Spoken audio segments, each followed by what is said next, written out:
আমাদের অনন্য স্টোরি সকল প্রকার পার্ট গল্প দেখতে আমাদের চ্যানেলটি সাবস্ক্রাইব করে পাশে থাকা বেল আইকনটিতে ক্লিক করে অল নোটিফিকেশন অন করে দিন। বিয়ে পড়ানোর পর খাওয়া দাওয়া শেষ হলো মাত্র।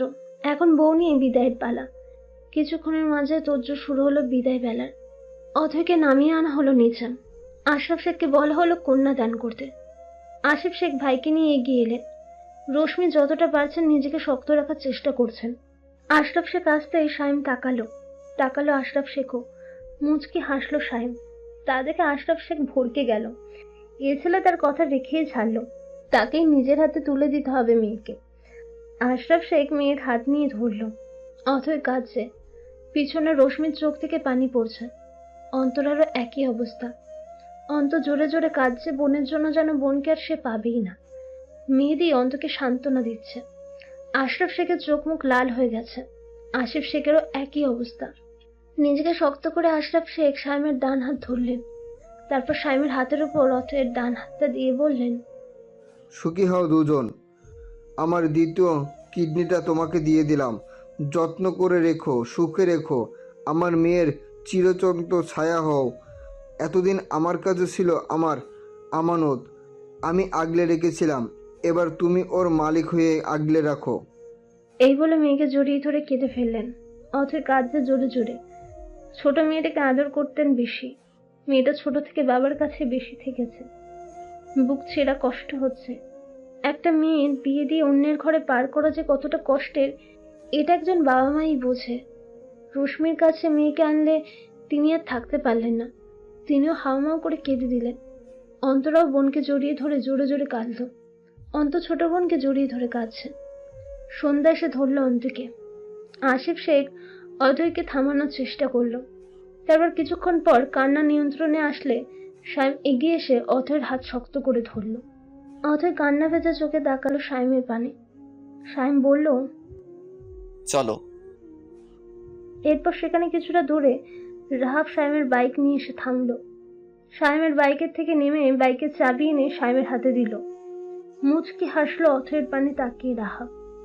শাইম অথয়ের হাত ধরে এগিয়ে গেল বাইকের দিকে। অথয় অবাক চোখে দেখছে। বাইকের কাছে গিয়ে সে বাইকে উঠে অথয়ের হাত ধরে বলল, ওঠো। অথয় হতবাক হতভম্ব হয়ে গেল। বিস্মিত চোখে চেয়ে থেকে মনে মনে ভাবলো শাইম জানলো কিভাবে। তারপর নিশার দিকে তাকালো। নিশা মিটিমিটি করে হাসছে।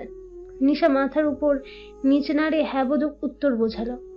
অর্থাৎ সে বলছে শাইমকে অথয় পছন্দ করার পর অনেক ইচ্ছা আর স্বপ্নের কথা সে বলতো নিশাকে। তার মধ্যে একদিন নিশাকে মজা করে বলেছিল, দেখিস নিশা, সাইম ভাইকে বিয়ে করে তারই ওই বাইকে চড়ে তার বউ হয়ে তার বাড়িতে যাব আমি। এখন সেই কথাটাই নিশা শাইমকে জানিয়েছে। আর তার ইচ্ছে পূরণ করার জন্যই শাইম রাহাবকে দিয়ে বাইক আনলো। অথয়কে দাঁড়িয়ে থাকতে দেখে আবার উঠতে বলল শাইম। অথয়ের কাছে এগিয়ে এলো সন্ধ্যা, নিশা, শিফা। সাহায্য করলো ওকে। অনেকে মিটিমিটি করে হাসছে। আর অথয়ের মা বাবা চাচু অবাক নয়নে দেখছেন। তাদের মেয়েকে সঠিক পাত্রকে দান করেছেন। অথয় উঠে শাইমের কাঁধ ধরল। শাইমও ঘুরে তাকিয়ে আশরাফ শেখের উদ্দেশ্যে বলল, শ্বশুর মশাই, নিয়ে গেলাম আপনার মেয়েকে। আপনার হাত থেকে আপনার মেয়ের ইচ্ছে অনুযায়ী বাইকে চড়িয়ে। চিন্তা করবেন না, আমি ওর চিরন্তন ছায়া। এই বলে বাইক স্টার্ট দিল। সবাই মুগ্ধ চোখে চেয়ে আছে শাইম ও অথয়ের পানে। দুজনে কি সুন্দর মানিয়েছে। অথয়ের পরিবার প্রশান্তির শ্বাস নিলেন শাইমের কথায়। পাড়া প্রতিবেশী অবাক চোখে শুধু দেখলো। 10 মিনিটও লাগে না মির্জা বাড়িতে আসতে। তাই শাইম অথয়কে নিয়ে ঘুরিয়ে অন্য একটা রাস্তা দিয়ে অনেকটা সময় নিয়ে আনলো। থামলো মির্জা বাড়ির সামনে। সেখানে সবাই ওদেরই অপেক্ষায় ছিল, কারণ বরযাত্রী সবাই পৌঁছে গেছে। অথয়কে নিয়ে আসতেই সবাই বউরূপে ওকে দেখার জন্য ভিড় জমালো। যারা দেখেনি তারাও দেখেছে, আবার যারা অথয়কে দেখেছে তারাও বউ সাজে দেখছে। কি একটা জ্বালা! অথয়ের খুব অস্বস্তি অনুভব হচ্ছে। গেটের সামনে আলেয়া, নাহিদা আরো আত্মীয়দের মধ্যে কিছু মহিলা এলেন। আলেয়া এসে বউকে বরণ করে নিলেন। সেখানে নিয়ম পালন করে ভেতরে নিয়ে গিয়ে বসানো হলো অথয়কে। অথয়ের মির্জা বাড়িতে পা দিতেই ধক করে উঠেছে বুক। আজ থেকে এই বাড়ির বউ সে। সিরাজ মির্জা এখনো কাছে আসেনি। ওভাবে কিছুক্ষণ বসে থাকার পর সিরাজ মির্জা এলেন। অথয়ের মুখ দেখলেন। মুখ দেখে অথয়কে একটা আংটি আর 10,000 টাকা দিলেন। অথয় সহ সবাই হতবাক বিস্মিত হলো। আলেয়া তো অনেক খুশি হলেন। তিনি জানেন এই আংটিটা ছেলের বউয়ের জন্য বানিয়েছিলেন। এছাড়া অথয়কে সব গয়না ওনারা দিয়েছেন। একটা ছেলে বউ বলে কথা। রাত 9টা। রাতের খাবারের পর্ব সবাই শেষ করলো। সাইম এখনো আসেনি বাইরে থেকে। সাহেব সহ বন্ধুরা তার সাথে গেছে। সেই যে সন্ধ্যার আগে বউ রেখে সব বেরিয়েছে, এখনো খোঁজ নেই তাদের। অথয়ের সাথে সন্ধ্যা, নিশা, শেফা, অন্ত এসেছে। ওরা অথয়ের সাথেই বসে আছে। বসার ঘরেই আছে। সাইমের ঘরে এখনো নিয়ে যাওয়া হয়নি তাকে। সবার গল্পের মাঝে সাইমের নামের একটা পার্সেল আসলো। কিসের পার্সেল কেউ বুঝলো না, আবার খুলেও দেখলো না। সিরাজ মির্জা রিসিভ করলেন পার্সেলটা। রিসিভ করে বললেন এখানেই রাখতে, সাইম আসলে বলতে। সে নিজেই খুলে দেখতে। তিনি ছেলের দিন দিন কিছু পরিবর্তন ধরতে পারছেন, যা আগে পারেননি। এগুলো কিসের জন্য কিছুটা বোধহয় আঁচও করতে পারছেন। আজ বরযাত্রীতে কিছু অপরিচিত লোক এসেছিল। তাদের পরিচয় তিনি জানেন না। সাইম বলেছে বন্ধু, তাই আর ঘাটেননি তিনি। রাত 9:30। গ্রামের পথে একটা বড় বিল আছে। সেখানে নিচে চড়ার পেতে বসার মতো জায়গা আছে। বিলের এ প্রান্ত থেকে ও প্রান্তে তাকালে বড় বড় গাছ চোখে পড়ে। এই আধারিতে বসে আছে সায়েম, সাইফ, শান সহ সাইমের বন্ধুরা। সাইমের হাতে সিগারেট, এক মনে শুকটান দিয়ে চলেছে। আর মাঠের ওই প্রান্তে কিছু একটা খোঁজার মতো করে পলক্ষীন চেয়ে আছেন। যারা সিগারেট খায় তারা সিগারেট খাচ্ছে সেখানে বসে। পাশে একটা বড় আম গাছ আছে, আম ধরে আছে। সায়ন সেগুলো গাছে উঠে পারবে বলে প্রস্তুতি নিচ্ছে। সোহাগ বলল, কি চিঙ্কো, কাছে মার। হ্যালো, তুই কি কানা দেখিস না আমি প্যান্ট পরা? ও তাও ঠিক, তুই লুঙ্গি কেমনে পরবি? তোর তো আবার হাওয়াই উড়বো সব। বাজে বকস না তো, না হলে আমি দিতাম না তোরে। রাহাব বলল, হাওয়াহীন চিপসের প্যাকেট, বেশি না বকে গাছে ওঠ, নইলে দিলাম কিন্তু বিলে ফালাইয়া। তা শুনে সায়ন চটে গেল। রাগ নিয়ে বলল, বেশি ভয় দেখাবি না, মদত থাকলে নিজে উঠে পড়াগা। অনেক ধমকে বলল। বালের ঘ্যান ঘ্যান করো সব। এই বলে সে সায়নের উদ্দেশ্যে রাগ নিয়ে বলল, শর্তই আমি উঠবো। বলা শেষ করে কাছে মারল। কারণ তার পরনে লুঙ্গি। আজ সবাই সায়মদের বাড়িতে থাকবে। পাপড়ির রীতিও আছে। অনেকের অবস্থা দেখে সেখানে সবাই জোরে জোরে হেসে দিল, কারণ কাছে দেওয়াতে তাকে হাস্যকরই লাগছে। রাহাব, সোহাগ আর অনেক লুঙ্গি পরা। সায়েম পাঞ্জাবি পাজামা পরা। বাকিরা ট্রাউজার টি শার্ট পরা, কারণ অতিরিক্ত গরম। সেটা সহ্য করতে না পেরে সবাই চেঞ্জ করে এসেছিল। সাইব বলল, অনিক ভাই তোমাকে সেই লাগছে। ভাই দাঁড়াও, একটা সেলফি নিয়ে নিই, পোস্টাইলে সেই রিয়াক্ট কমন পড়বে। অনেক সত্যি সত্যি রেডি হয়ে গেল। সাহেব সায়নকে বলল ফ্ল্যাশ দিতে, ওদের দিকে সেলফি নেবে। একটা সেলফি তুলে সায়নের হাতে ফোন দিয়ে বলল একটা পিক উঠাই দিতে। সায়ন পিক উঠাই দিল। তারপর অনেক সত্যি গিয়ে আম গাছে উঠলো। সাথে সায়নও উঠলো। অনেক উঠে সায়নরে লাগলো বকতে, কারণ সে উঠলো কেন? উঠলো তো আগে উঠলো না কেন? এই তুই উঠলি কে? উঠলি তো উঠলি, আগে উঠলি না কে? নাম কইতেছি, নয় দিলাম লাথি নাম। এই বলে সত্যি সত্যি সায়নের পা দিয়ে ঠেলছে। সায়ন লাগলো চেঁচাতে। চেঁচানোর সাথে বকাও ফ্রিতে শুনছে সবাই। ওদের দুজনের কাণ্ড দেখে বাকিরা হাসতে হাসতে গড়াগড়ি খাচ্ছে। সায়মের এবার আর সহ্য হলো না, দিল এক রাম ধমক আর বলল, সব কয়টারে গাছে চড়িয়ে পিটাবো বলে দিলাম। ওর কথা শুনে সোহাগ বলল, এ ভাই, তুই এখনো এইখানে কি করতেছিস? তোর না আজ বাসর? তা শুনে রাহাব বলল, হেই, আজ বাসর করব না, হালা আজ সন্ন্যাসী হইব। সোহাগ হা হয়ে গেল শুনে, যেন সেখানে অতি আশ্চর্যের কিছু ইতিমধ্যে ঘটে গেছে। বিস্মিত চেহারা নিয়ে বলল, কস কি? তারপর সায়নকে বলল, শালা আজকের রাতেই তুই মিস দিবি? পাগল কুত্তাই কামড়েছে নাকি তোরে? হালা আমাকে পাইতেছিলি না আর তুই পাইয়া সাইডে দিবি? সায়ন রাগে চেহারা নিয়ে চোখ মুখ কুচকে তাকিয়ে আছে সোহাগের দিকে। সোহাগ আবার দ্বিগুণ বিস্মিত ভাব নিয়ে কিছুটা চিল্লিয়ে বলে উঠল, এ ভাই সাইম, তোর কি সমস্যা টমস্যা আছে? থাকলে ক আমাগো, আমরা সলিউশন দিব। আরে এ কোনো ব্যাপার না, ডিজিটাল চুপ। আর বলতে পারল না। সায়েম সোহাগকে সেখানেই পিটাতে শুরু করলো। ওর মাথা ধরে পিঠের ওপর এলো তারপরে চাপড় দিচ্ছে। এদিকে সবাই আরেক দফা হাসাহাসি করে গড়াগড়ি খাচ্ছে।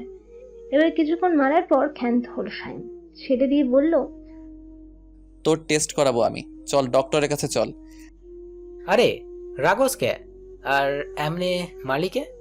উ মাগো, পিঠ জ্বলাইয়া দিচ্ছে। সারা তোর ভালো লাগেই তো কইলা। রাহাব হালাক তো কইলো। আর একবার বাজে কথা বলবি তো তোর অবস্থান হবে এখান থেকে 10 হাত দূরে, ওই কাদাপানি বিলের মধ্যে। আচ্ছা আর করতেছি না, তোর দম আছে আমরা জানি, কিন্তু তুই আজ এইখানে রাত কাবার করবি? না। সোহাগ কিছু বলতে যাবে সেই সময় সায়নার অনেক গাছ থেকে নেমে এলো। অনেক বলল, তো এখন এখানে বসে আছিস কেন?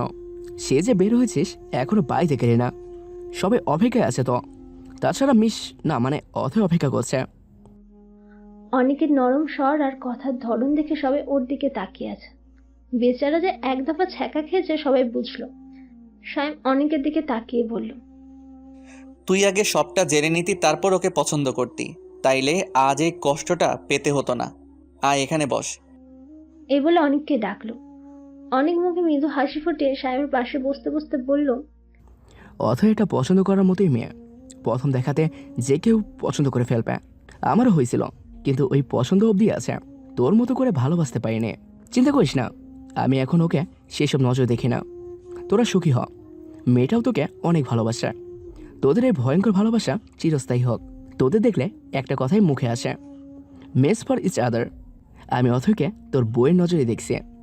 ক্ষণিকের ভালো লাগা ছিল জাস্ট, যা সময়ের সাথে মিটে গেছে। সবাই অবাক হয়ে দেখছে অনেককে। আজ পর্যন্ত এই ছেলেটাকে সবাই হাসির পাত্র করত, সবসময় মজা করে কথাই বলতে দেখত, কিন্তু এভাবে অনুভূতি নিয়ে কথা কখনো বলতে দেখেনি। সায়েম মুচকে হেসে অনেকের কাজ চাপড়ে দিল, কিছু বলল না। এতক্ষণ পর শান বলল, সেদিন তোকে জিজ্ঞেস করছিলাম পিচিকে পছন্দ করো কিনা, তুমি কোনো উত্তর দাওনি, আর আজ সোজা বিয়ে করে নিলে। সায়েম হাসলো তা শুনে, শানের দিকে তাকিয়ে বলল, সেদিন সঠিক সময় আর জায়গা ছিল না শান, এই দেখো আজ সোজা বিয়ের দাওয়াত করে এনে জানিয়ে দিলাম। শান হাসলো, বলল, তোমাদের কাহিনী আমি শুনেছি শেফা আর সামিহা ভাবির থেকে, সব কিছু তো কখনো ভাবতেও পারিনি। তবে আমরাও তোমাদের একটা কথা জানানো আছে, সেটাও আমি তোমার মতো সঠিক সময়ে জায়গাটা দেখিয়ে বলবো। এই বলে ঠোঁট কামড়ে মৃদু হাসলো। সায়েম হয়তো আজ করতে পারলো, কিন্তু কোনো কথা বলল না।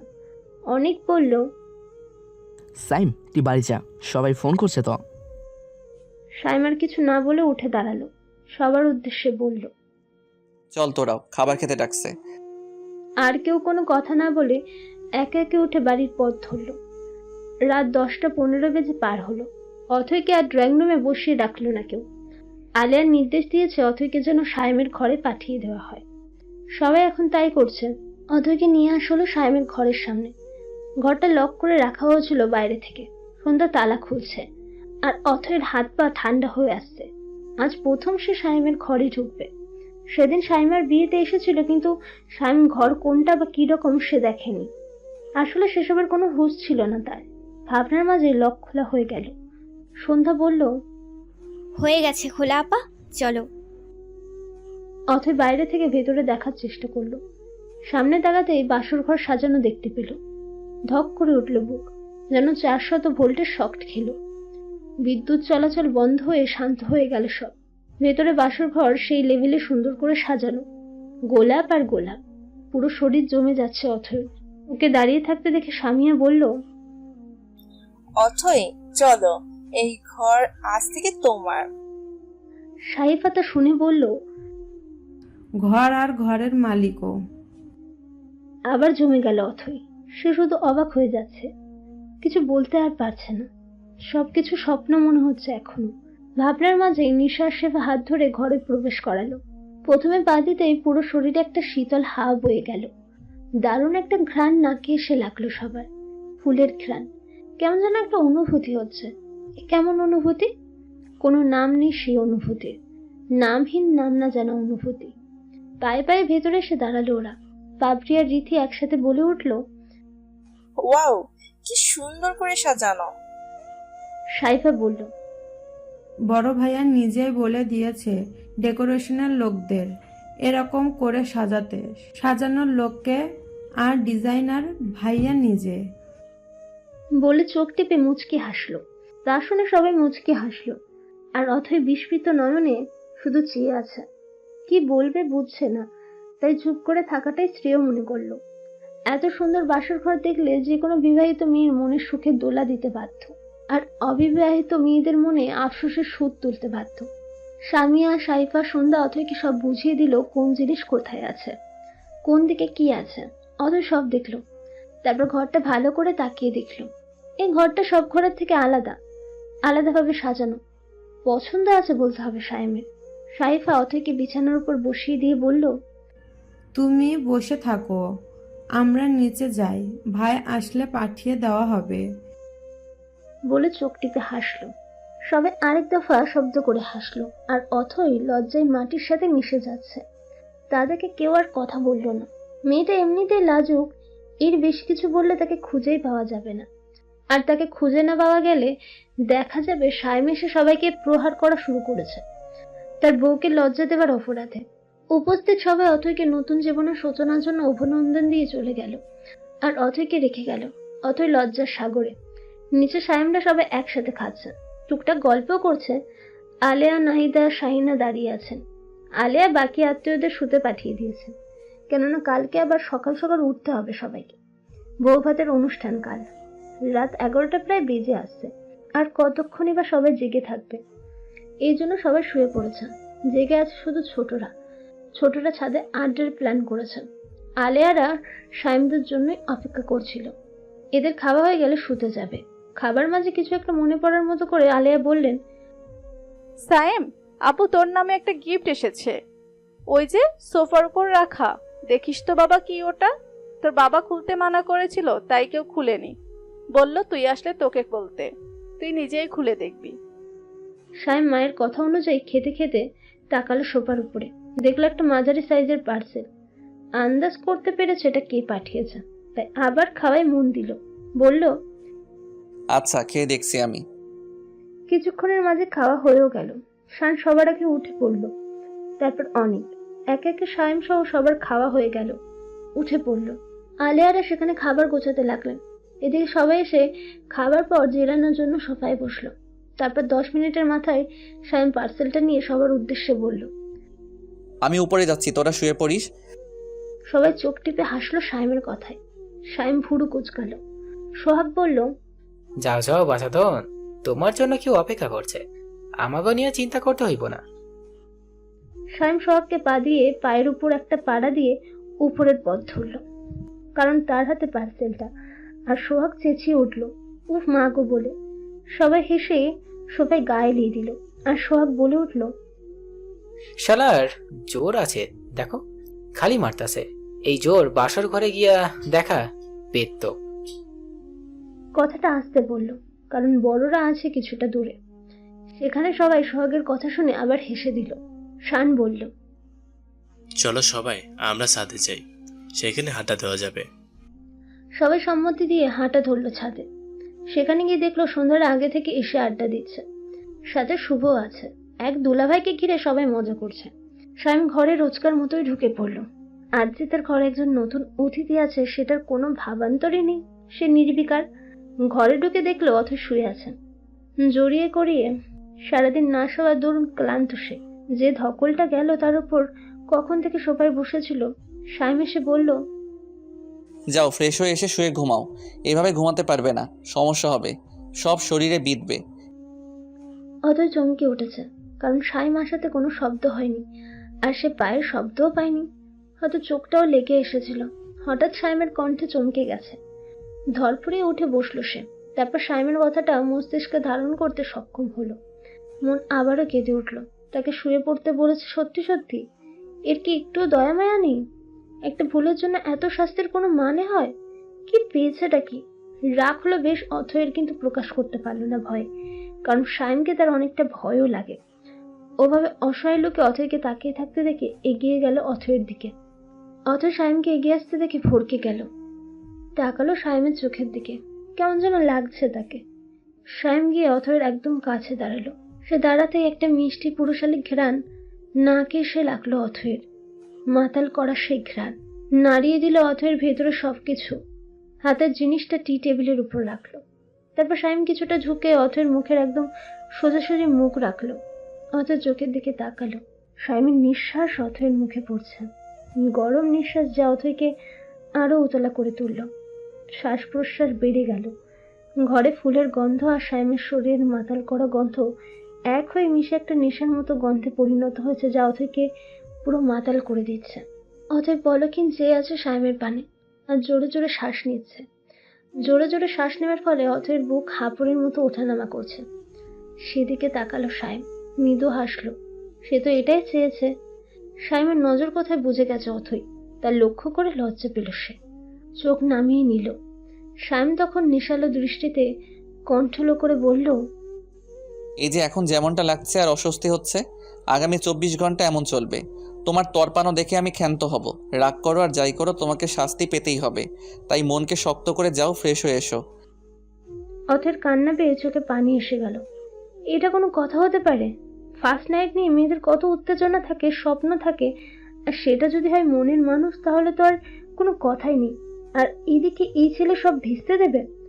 নিজের জেদকে বজায় রেখে রাগে শরীর দাউ দাউ করে উঠল।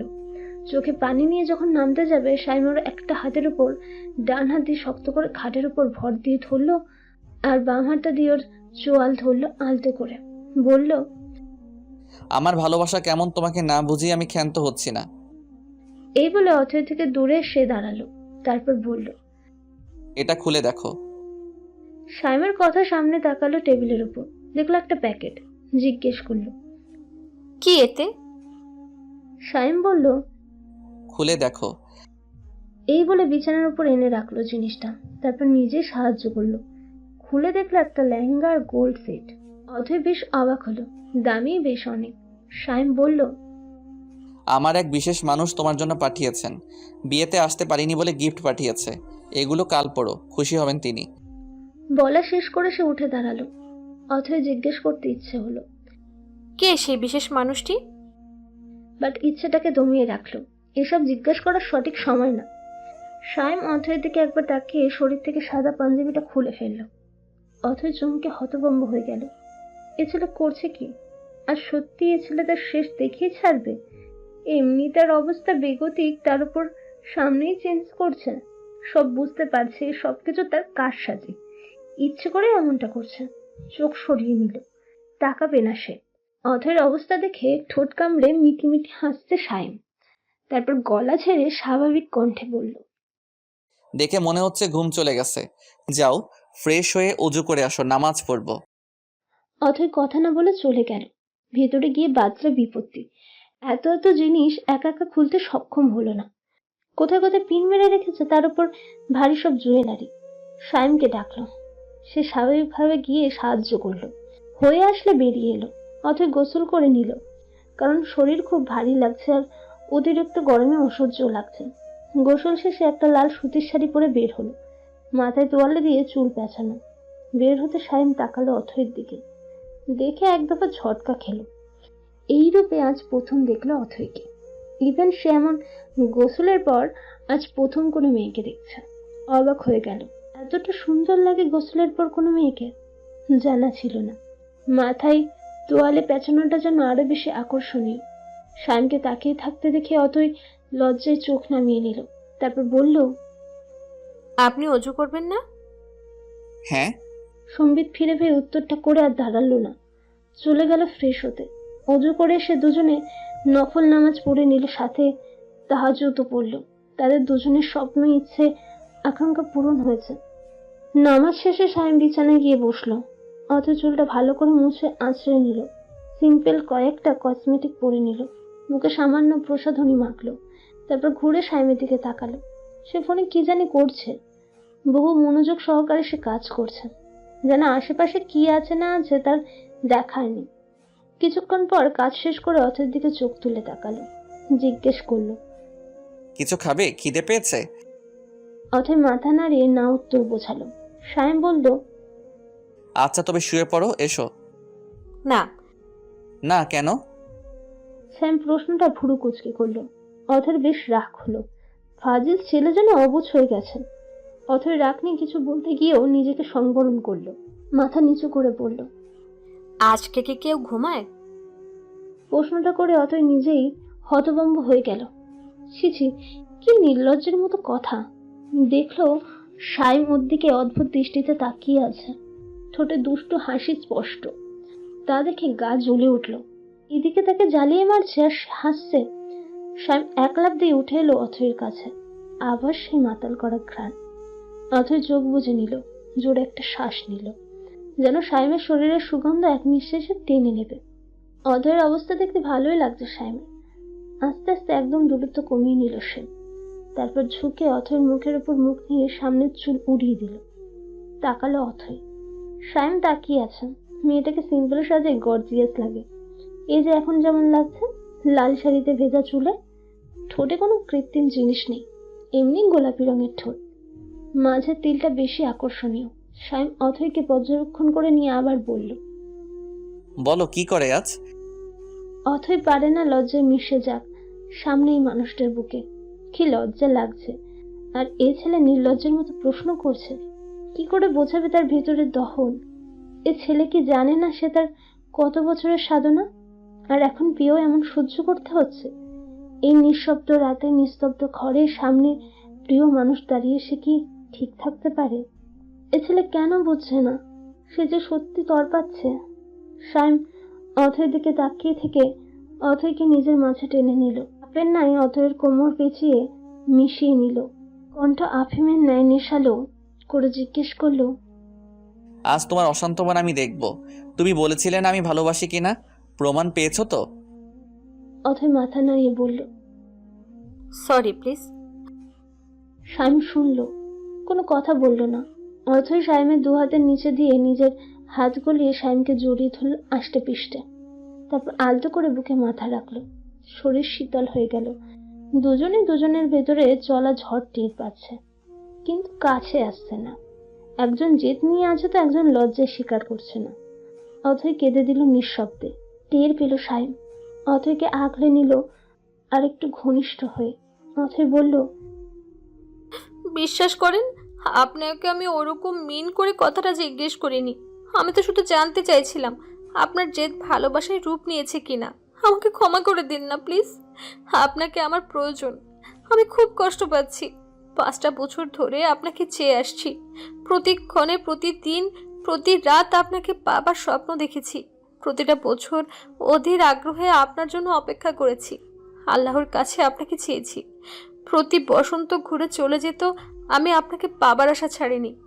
আল্লাহ আমার প্রার্থনা শুনেছেন। আমি আপনাকে পেয়েছি। আপনার সাথে কোনো মেয়েকে দেখলে আমার কি পরিমাণ কষ্ট হতো আমি বলে বোঝাতে পারবো না।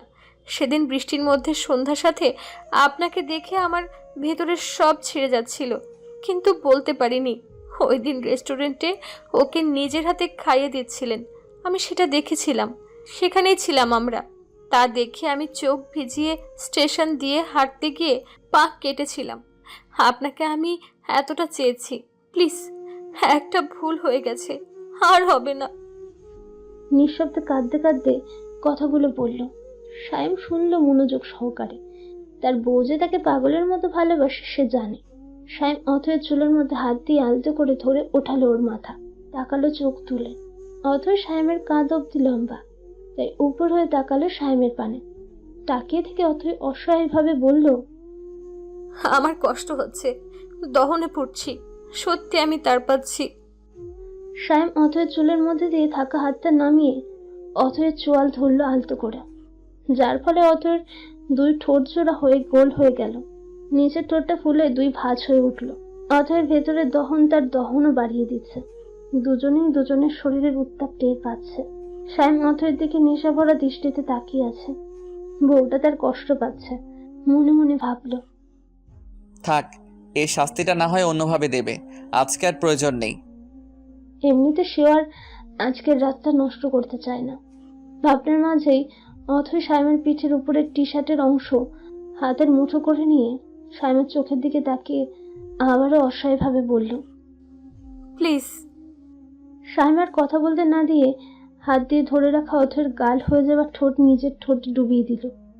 ছেড়ে দিল চোয়াল। তখন সেই হাত অথয়ের কপল গলিয়ে চুলের মধ্যে নিয়ে আলতো করে চুল মুঠো করে নিল। অথয় কান্না ভেজে চোখ বন্ধ করে নিল আবেশে। আরো শক্ত করে ধরল সাইমের পিঠ। নখ বিঁধে গেল সেখানে। কিছুক্ষণ পর ঠোঁট ছেড়ে অথয়ের বুকের ওপর বাঁ পাশে তিলের ওপর নামিয়ে দিল ঠোঁট। সেখানে গভীরভাবে একটা চুমু খেলো সময় নেই। আর অথয়, সে পুরো ভেঙে গেছে সাইমের শরীরের উপর। অথয়ের পুরো দেহটাকে সাইম ধরে রেখেছে, যেন সে ছেড়ে দিলে অথয় আপনা আপনি গলে পড়বে। বুকের ওপর চুমু দেওয়ার ফলে অথয় অস্থির হয়ে উঠল। টের পেল সাইম, কোলে তুলে নিল তক্ষুনি। অথয় এক পলক সাইমকে দেখে ওর গলার মাঝে মুখ ডুবিয়ে দিল লজ্জায়। ঠোঁটে হাসি ছিল, সেটা দেখেছে অস্থির সাইম। সেও হেসে ফেলল। হোক আজ মধুর রাত। এই ক্ষণ, এই রাত কি আর আসবে কখনো? আর আসবে না কখনো। তাদের প্রণয়নের সাক্ষী হলো আজকের এই রজনী। নিস্তব্ধ রজনীতে ভালোবাসার হাহাকার বিষয়ে চার দেয়ালে বাড়ি খেতে লাগলো। দুই মানবীর শ্বাস প্রশ্বাস মিলেমিশে একাকার। তারা এক হয়েছে, তাদের ভালোবাসা এক হয়েছে, তাদের চাওয়া পূরণ হয়েছে। বসন্ত চলে গিয়েও তাদের মাঝে বসন্ত ধরা দিয়েছে। অথয় পেয়ে গেছে সম্পূর্ণরূপে তার 5 বছরের অপেক্ষার বসন্তকে। ভোর প্রায় 5টা। চারিদিকে পাখিদের কলরব কিচিরমিচির শব্দ তুলে নিজেদের ব্যস্ততা প্রকাশ করছে। সকলের ঘুম ভাঙাতে তাদের মধুর বাণী পেশ করছে।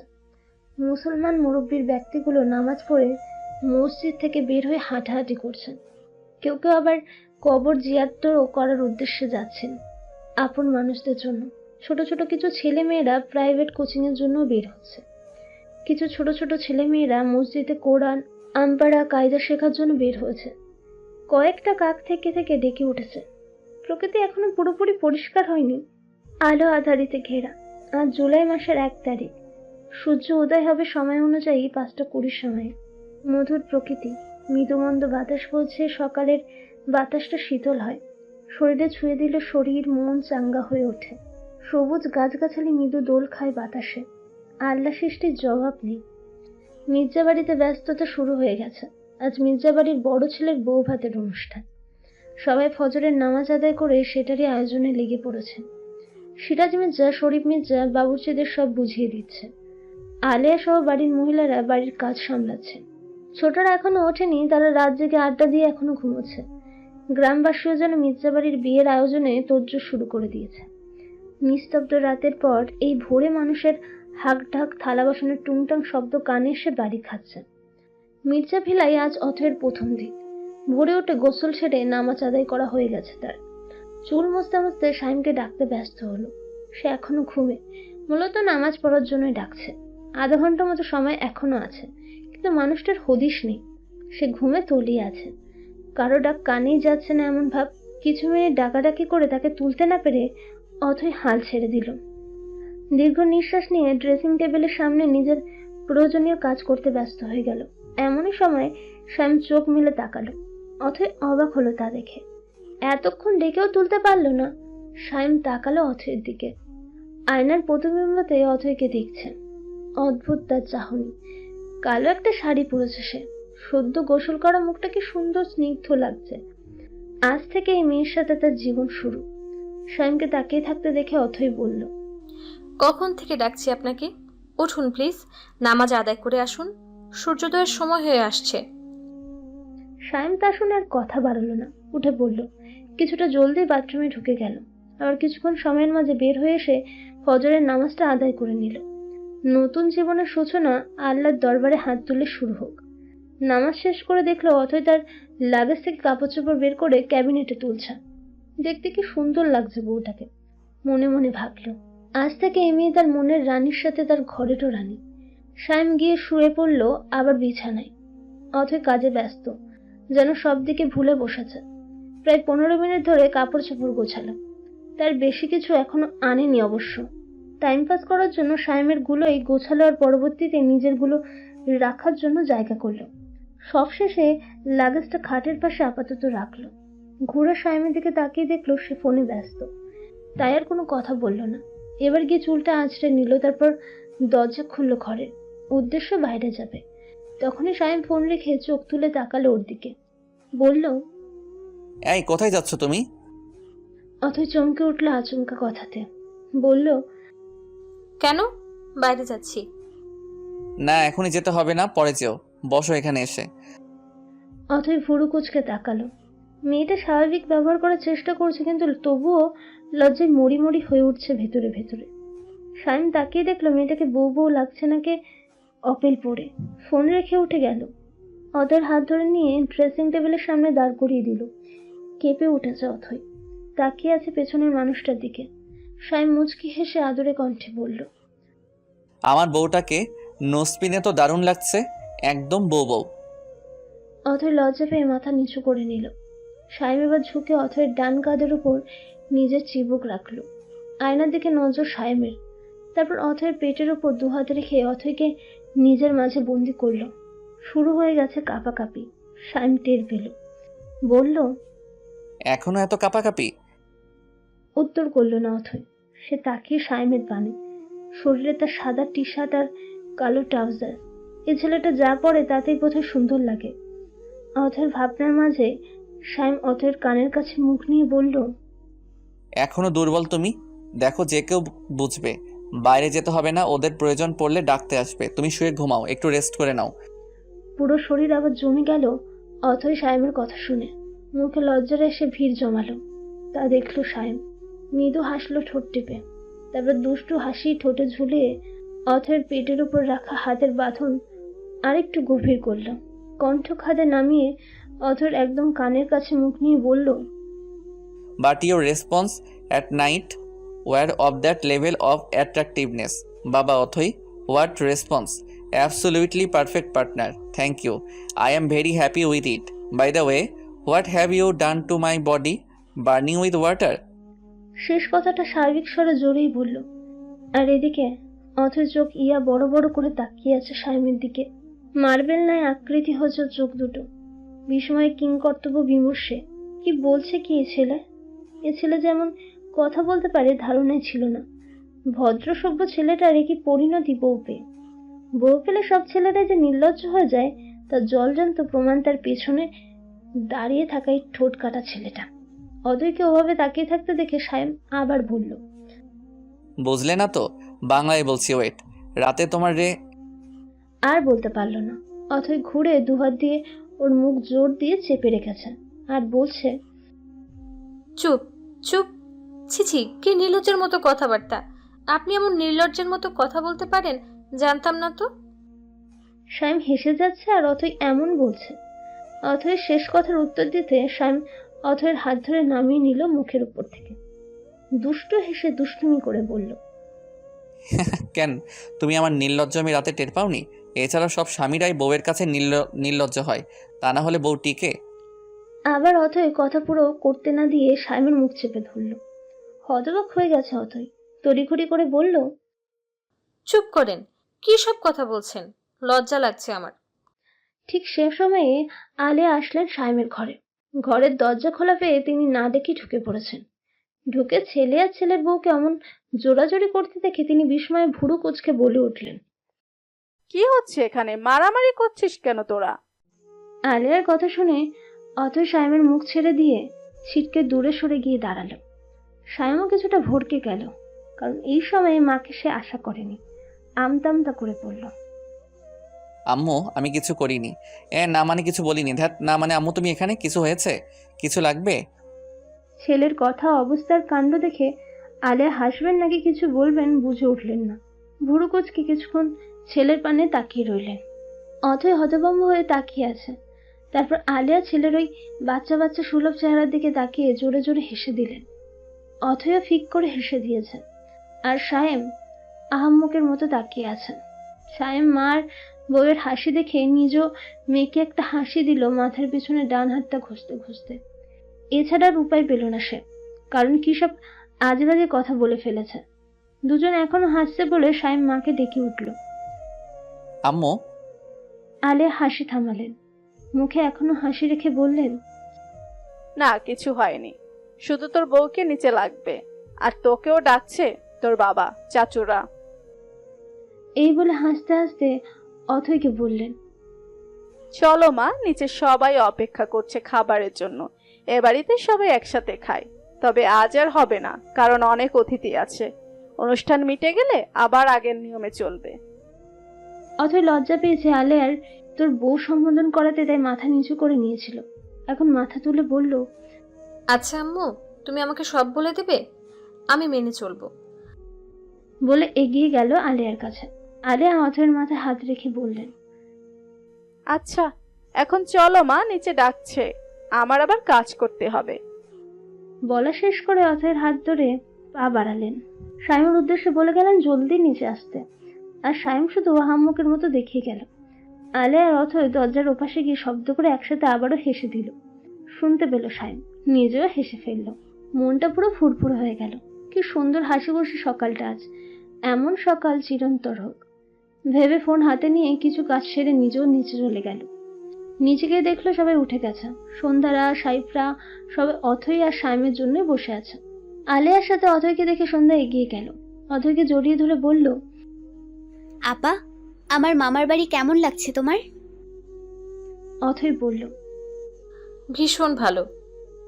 তারপর পাশে থেকে আলেয়াকে জড়িয়ে ধরে বলল, যেখানে এত ভালো শাশুড়ি আছে সেখানে খারাপ লাগতেই পারে না। আমি ভাগ্যবতী, এমন শাশুড়ি পেয়েছি। সন্ধ্যা হেসে সেও আরেক পাশ থেকে জড়িয়ে ধরল, বলল, একদম, আমার মামুনি বেস্ট। দূর থেকে নাইদা এসে বলল, আর আমি বুঝি বানের জলে ভেসে এসেছি। অথই গিয়ে নাইদাকে জড়িয়ে ধরে তড়িঘড়ি করে বলল, না না, তুমিও বেস্ট শাশুড়ি। হেসে ফেললেন আলেয়া আর নাহিদা। বাড়ির মধ্যে আসার সময় সিরাজ মির্জা, শরীফ মির্জা দেখলেন সবটা। বাকিরাও হাসছে এত সুন্দর সকালটা পেয়ে। আলেয়া আর নাহিদা কাজে চলে গেলেন অথইকে নিয়ে সবাইকে খেতে বসতে বলে। সাইফা উঠে এসে বলল, ভাবি রাত কেমন কাটলো? অথই লজ্জা পেয়ে গেল, চুপ রইল। সবাই মিটিমিটি হাসছে, অস্বস্তি হচ্ছে তার। সেই সময় সায়েম নেমে এলো, গম্ভীর স্বভাব সুলভ মুখভঙ্গি তার। সবার ওপর একবার করে নজর দিল, নজর সবার তারই ওপর, যেন সে একটা অ্যালিয়েন। প্রশ্ন করলো সবার উদ্দেশ্যে, কি? সবাই নড়ে চড়ে উঠল। সন্ধ্যা বলল, চলো একসাথে খাবো, আমরা তোমাদের জন্য অপেক্ষা করছিলাম। চলো। কেউ আর কথা বলল না, কিন্তু মুখে সবার মিটিমিটি হাসি বিদ্যমান। অথইকে সাইফা আর সন্ধ্যা নিয়ে গেল ডাইনিং এর কাছে। ছোটরা সবাই একসাথে বসবে, কিন্তু বার চেয়ারে ডাইনিং সবার হলো না, তাই কেউ আর ডাইনিং এ বসলো না। ড্রয়িং রুমে এসে সবাই সোফায় বসলো। অন্তকে সাইম নিজের পাশে বসিয়ে খেলো। একমাত্র শালাবাবু বলে কথা। ভালো মন্দ জিজ্ঞেস করলো অন্ত। গল্পে গল্পে বলল সাইমকে তার আগে থেকে অনেক পছন্দ ছিল, তার আপার সাথে বিয়ে হয়ে সে অনেক খুশি। সাইম শুনে হেসে ফেলল, বলল, ব্যাপার কি বলো তো অন্তু, তুমি আর তোমার বোন দুজনেই আমাকে পছন্দ করে বসেছিলে? অথই তা শুনে বেশম খেলো। সবাই হেসে ফেলল। সেখানে ওভাবে সবাই গল্প আর খাবার চালিয়ে গেল। দুপুর 1টা। মির্জা বাড়িতে আত্মীয় স্বজনের কোলাহল চলছে। বাড়ির প্রত্যেকে সাজতে ব্যস্ত, কেননা আজ সায়েম অথয়ের রিসেপশন। অথয়কে পার্লার থেকে সাজাতে আজও লোক এসেছে। সে সায়েমের কথা অনুযায়ী গিফটের লাল খয়েরি লেহেঙ্গাটা পরেছে, সাথে সেই গোল সেটটাও। আর অন্যরা কেউ পরেছে গাউন, কেউ শাড়ি, তো কেউ লেহেঙ্গা। সন্ধ্যা লেহেঙ্গা পরেছে, তার সাজ হয়ে গেছে। সে সেজে গুজে নিজের ঘরে এসেছে ফোন নিতে। সেই সময় সাইফ এসে ঘরের দরজা আটকে দিল। সন্ধ্যা কিছুটা চমকে উঠেছিল, সাইফকে দেখে স্বস্তি পেল, বলল, ভয় পেয়ে গেছিলাম বলে আবার ফোন খুঁজতে ব্যস্ত হলো। সাইফ এসে সন্ধ্যাকে পিছন থেকে জড়িয়ে ধরলো, সন্ধ্যার কাঁধের উপর চিবুক রাখলো। সন্ধ্যা চমকে উঠল, সাথে কেঁপে উঠেছে। তড়িঘড়ি করে বলল, কি করছো ভাইয়া, ছাড়ো। সন্ধ্যা, তোকে বলেছি ভাইয়া বলবি না। কপট রাগ নিয়ে কথাটা বলে আবার কণ্ঠ খাদে নামিয়ে নিশালো স্বরে বলল, তোকে অপূর্ব লাগছে, আমার মায়াবতী রাগিনী। সন্ধ্যা লজ্জা পেল, বলল, আচ্ছা হয়েছে, ছাড়ো। আর এভাবে দরজা দিয়েছো, কেউ জানলে কি ভাববে? কেউ কিছু জানবে না, কারণ আর 5 দিন পর তুই আমার বউ হবি। আবার কেঁপে উঠল সন্ধ্যা। সে তো ভুলে গেছিল এই বিয়ের অনুষ্ঠানের জন্য, আর 5 দিন পর তারও বিয়ে, এটাই ভুলে বসেছিল। সাহেব এবার সন্ধ্যাকে ঘুরিয়ে নিজের দিকে আনলো, কোমর পেঁচিয়ে ধরলো। সন্ধ্যা দেখলো সাহেবকে, ছেলেটাকে দুর্দান্ত লাগছে। ফর্সা শরীরে অফ হোয়াইট পাঞ্জাবিটা মানিয়েছে দারুণ, তার উপর ব্ল্যাক শর্ট কোটি পরেছে। সাহেব আবার বলল, রেডি হও আমার রাগিনী, আমার আর তর্স হয়েছে না তোকে বউ রূপে দেখার জন্য। সেজন্যই তো সেদিন ভাইকে দিয়ে সব ফাইনাল করিয়েছি।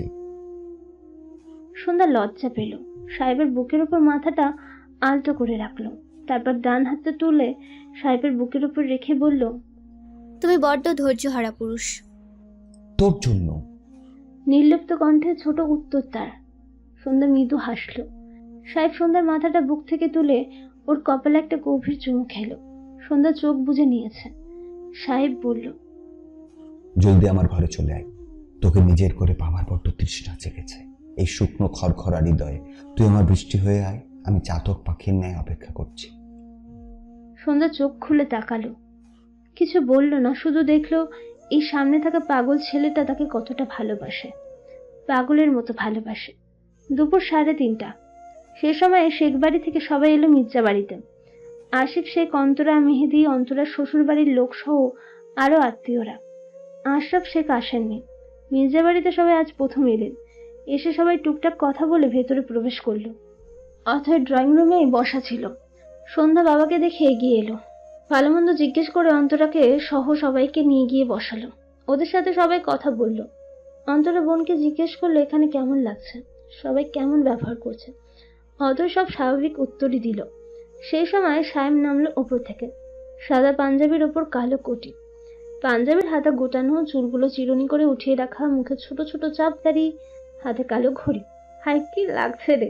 সবাই তাকিয়ে আছে সায়েমের দিকে। সে ফোনে কার সাথে যেন কথা বলতে বলতে আসছে। অথয় তাকিয়ে আছেন। সায়েম কথা বলা শেষ করে এসে মেহেদির সাথে আলাপচারিতা করলো। অন্তরা আশিক শেখের সাথেও কথা বলল, বলে তাদের সাথে বসলো সময় দেওয়ার জন্য।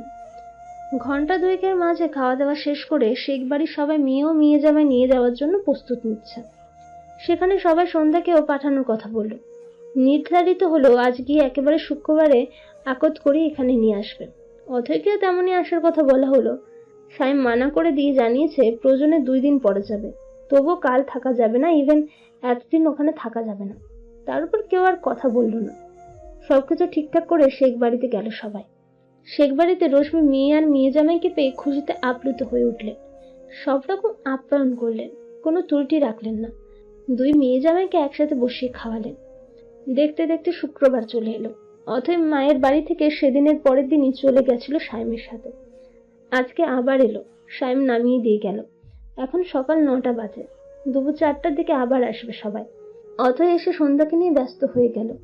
অন্তরা থেকে গেছিল, কিন্তু মেহেদি চলে গেছে। আজকে আবার আসবে। টুকটাক ব্যস্ততা সবার মাঝে, কারণ মির্জা বাড়ি থেকে সবাই আজ আসবেন। একদম ঘরোয়াভাবে আকত হবে নিজেদের লোক নিয়ে। কাজে ডেকে সাহেব সন্ধ্যার আকত সম্পূর্ণ হলো। সাহেবের মুখে তৃপ্তির হাসি। শেখ বাড়িতে এসেছে সিরাজ মির্জা, শরীফ মির্জা, আলেয়া, নাহিদা, সামিয়া, শুভ, সাইফা, শান, শেফা সহ তাদের মা বাবা। আর সায়েম তো আছে, তার সাথে রাহাব, সায়না আছে। সিরাজ মির্জা আকিব সাহেবকে বলেছিলেন, কিন্তু তিনি আসতে পারেননি, কাজের জন্য বাইরে যেতে হয়েছে তাকে। সন্ধ্যা জিজ্ঞেস করলো, সেটাই জানিয়েছেন। সিরাজ মির্জা একমাত্র ভাগ্নি নাকাদে না এসে থাকেননি, তিনি নিজে হাতে ভাগ্নিকে বড় যে করেছেন।